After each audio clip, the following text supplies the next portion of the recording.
สบายดีพี่น้องปองปายเบิดสุขุสุขคนพี่น้องกินข้าวนำกันพี่น้องสมบรรยากาศสมวิวพี่น้องเห็นบ่โอ้ยบอกเลยพี่น้องกรุกรุกรุกรุกรุกรุพี่น้องปั่นข้าวเหนียวแซ่บๆห่อมาแต่บ้านพี่น้องเอ้ยแล้วก็อ่าผักกาดส้มพี่น้องนี่เห็นบ่เอาเด้อพี่น้องเด้ออันหยาดเด้อ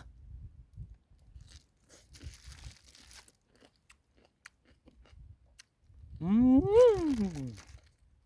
เฮ้ยเอาเด้อสมบรรยากาศพี่น้อง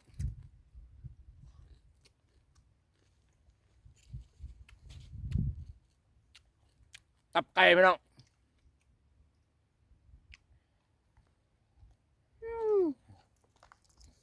เอาเว้ยอืมอืมแซ่บพี่น้องเว้ยมันยากเว้ย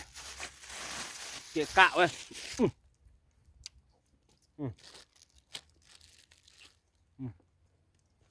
อืม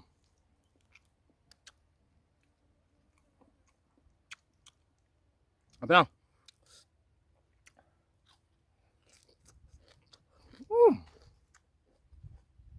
อืมอืม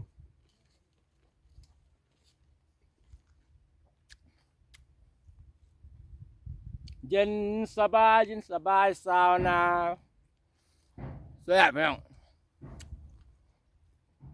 ปั้นข้าวเหนียวห่อมาแต่บ้านพี่น้องอืมเอาพี่น้องเด้ออย่าเบิ่นเด้ออืมให้มาชมวิวพี่น้องไปพี่น้องไปหูจุดใส่พี่น้องคอมเมนต์มาเลยเด้อไปวู้มาโอ้โหมึงคุณว่าคักใช่ป่ะเฮ้ยมองไหมบรรยากาศโอ้ยพี่น้องกำปานสิไปเมืองพนทองแขวงหลวงพระบางพี่น้องสิไปห้องเพลงพี่น้องเด้อ FC อยู่ทางนั้นอย่าลืมมาจวดนำเด้อนี่พี่น้องบรรยากาศอู้ยจะเป็น3 เส้นพี่น้องมากินข้าวก่อนแซ่บๆพี่น้อง